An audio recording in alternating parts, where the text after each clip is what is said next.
I'm Pat Mayo with your DraftKings picks for the NFL Divisional Round playoffs. 4-game slate, Millionaire Maker contest. So that's what we're talking about this week for the picks. So we got the Saturday games, we got the Sunday games. Remember, on a short slate like this, there's going to be only so many combinations, popular combinations, that people are going to go with. So you might want to leave like $100, $200 at minimum on the table of your salary cap to make sure that your team is far more unique than everyone else's, because the want is to use all $50,000 of that salary cap. You don't need to in a slate like this. Let's talk about the best plays. If you pay up for the Chiefs, Mahomes, Hill, and Kelsey, it's going to be tough to squeeze everyone else in. So you can either bring it back with the cheap side of the Browns or really go discount shopping. But in terms of points per dollar at running back, the talk is going to be about Devin Singletary at $4,500. No Zach Moss in this game against the Ravens. You can run on them a little bit, but you always have to worry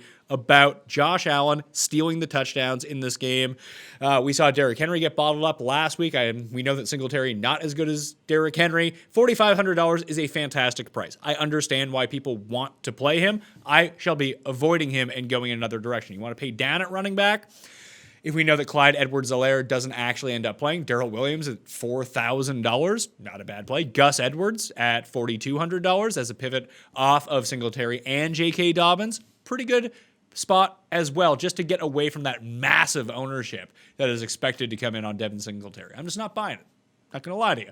The guys that you have to use this week, Latavius Murray is not practicing yet as I record this. He may or may not play, but just use all the money and pay up for Alvin Kamara and then pair him up with Cam Akers and then go to one of the cheaper guys. That's how you play running back this week. If you want to talk yourself into the upside of Aaron Jones, completely understand it.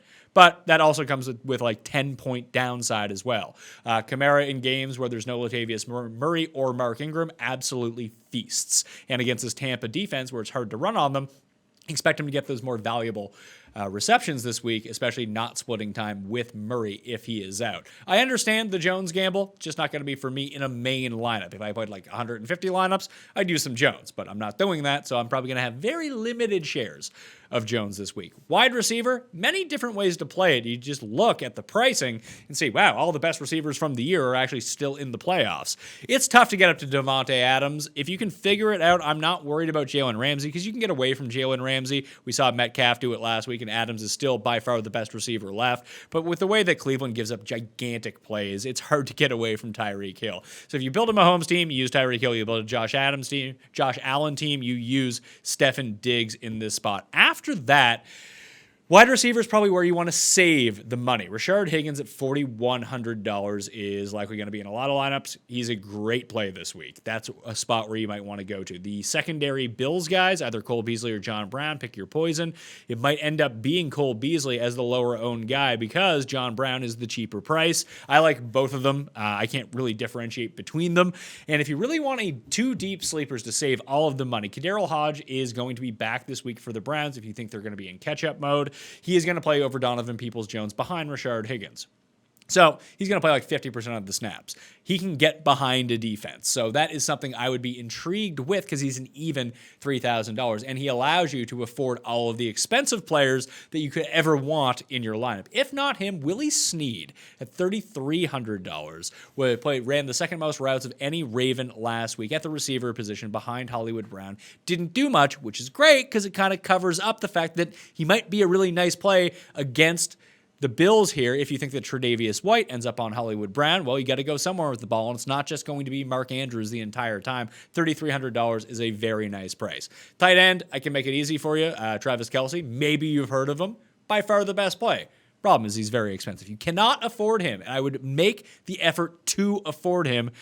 The play is going to be Austin Hooper at $3,800 against the Chiefs. Now, if David Njoku ends up sitting, Harrison Bryant is $2,500. Maybe you can get lucky and he catches the touchdown. He had 7 targets in Week 16 when Njoku sat in that game.